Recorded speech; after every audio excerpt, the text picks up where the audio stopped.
Now everything that we did so far will only work against HTTP pages. The reason why it works against HTTP because, as we've seen, the data in HTTP is sent as plain text, so it's text that humans like us can read and understand. That's why when we're the man in the middle, we're able to read this text, and if we wanted, we're able to modify this text as we wish. Now this is obviously a problem, and this problem was fixed in HTTPS. So, as you know, most websites use HTTPS. The reason why, like I said, because it's a more secure version of HTTP, and basically the way it works is it adds an extra layer over HTTP, which is where the S comes from. So it's a secure HTTP protocol, and this extra layer will encrypt the plain text data that HTTP sends. So if a person manages to become the man in the middle, they will be able to read this data, but the data will be gibberish. It will not be readable to the person intercepting the connection. Now, HTTPS relies on TLS or SSL to encrypt the data, and this is very difficult to break. Therefore, in order to bypass this, the easiest method is to downgrade HTTPS connections to HTTP. So, since we're the man in the middle, we can check if the target is requesting a HTTPS website, and instead of giving him the HTTPS version of that website, we will give him the HTTP version. This way, the data will be sent in plain text and we'll be able to read it exactly as I showed you in the previous lecture. To do this, we'll have to manually configure and use a tool called SSL strip, and I show how to do this in my more advanced courses. But luckily, BetterCap has a caplet that does all of that for us. I also modified this caplet myself to get it to work more reliably and on more websites. So please make sure you use the custom Kali image that I made for this course because it comes with this modified caplet by default. If you want to use the original Kali, then you're gonna have to manually download this caplet and put it in the right path. I am using the custom Kali in here, so I won't need to do any of that. I can simply run BetterCap and use it. But before doing that, I just want to go to the home directory and modify the spoof caplet that we have been using in the previous lectures. And I just want to modify one thing in this. So I'm going to right click it and open it with LeafPad. And what I want to modify is I want to add an option to the sniff in here. So as you know, this line net.sniff on will turn on my sniffer, but before turning it on, I want to set the net.sniff.local to true. And what this option will do, it'll tell BetterCap to sniff all data even if it thinks this data is local data. The reason why I set this option to true, because once we use the HTTPS bypass caplet, the data will seem as if it's being sent from our computer. So BetterCap will think these passwords belong to me, to my computer, and it will not display it to me on screen. That's why we're setting it to true, so that we can see all the usernames and the passwords sent on the websites that we will downgrade from HTTPS to HTTP. So I'm going to save this, Control S, and quit it, Control Q. And now we are actually ready to go and use this caplet and see how we can downgrade HTTPS to HTTP and steal passwords from login pages that use HTTPS by default.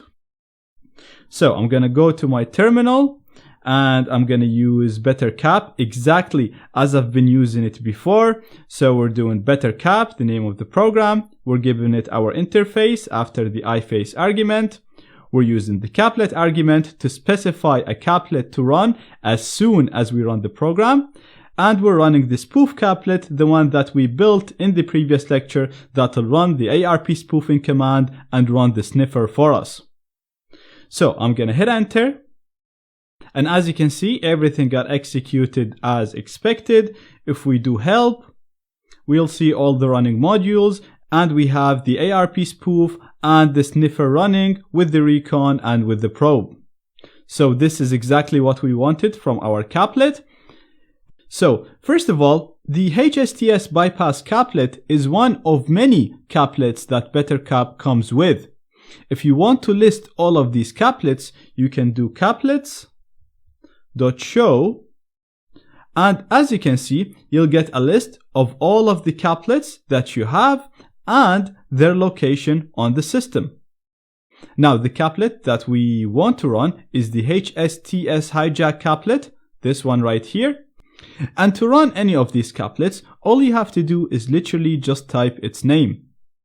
And as usual, you can use the tab to autocomplete. So to run our couplet right here, all I have to do is literally type HS and press tab. And as you can see, it will automatically autocomplete for me and type the couplet name. Now, if I hit enter, this will load the couplet with all of its options and it will run it for me. So as you can see, because we don't see any errors, this means everything got executed as expected. So let's go to the Windows machine, browse some HTTPS pages and see if we can sniff data, usernames, passwords, and URLs that they enter on their computer. So I have my Windows machine here. I have Chrome installed. This is the latest version of Chrome at the time of recording this lecture.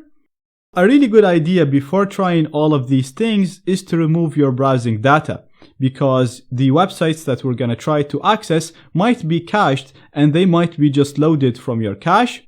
This will only happen if you're visiting the same website over and over again, mostly when testing. Therefore, it's a really good idea to Control-Shift-Delete and click on Clear Browsing Data. Make sure all of this is clicked. Make sure it's set to all the time and click on Clear to remove all of it. And let's go ahead and go to a website that uses HTTPS. So a good example would be LinkedIn.com. And perfect. If you look here at the top, you'll see the website is loading over HTTP, not over HTTPS. Therefore, we'll be able to see anything the user enters in these boxes. So let's put a username. Let's set it to zaid@zsecurity.org.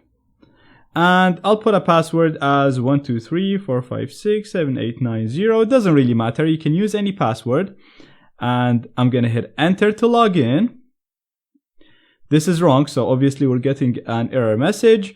But if we go back to Kali, as you can see, we're capturing all of this data because it's not being sent over HTTPS anymore. It's being sent over HTTP. And if you look in here, you can see we captured login information. It's sent to linkedin.com. Sent to this specific URL, a login URL. And you can see the username is zaid@zsecurity.org. And the password is 123 all the way up to 90. So that's really, really good.